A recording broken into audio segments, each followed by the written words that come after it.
ห่อมกปลาซิวพี่น้องปลาซิวปลาซิวอ้าวแล้วทุกคนเด้อวันนี้เป็นเสียหอยเบิ่งแล้วห่อเป็นแต่เบิ่งคลิปนี้เด้อพี่น้อง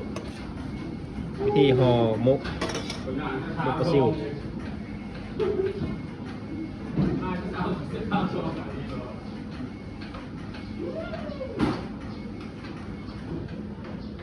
ตีมุกง่ายๆไม่ได้ยาก ง่ายๆเนาะนี่แหละแล้วก็ไม้จิ้มพันมาเสียบใส่เอ้ยไม้ไผ่แล้วเนาะ แค่นี้ก็จบ งามเสยเห็นบ่งามเลยบานนี่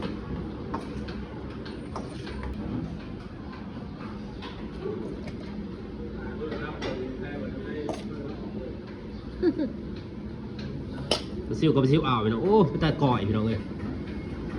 ตาก่อยกินเนาะ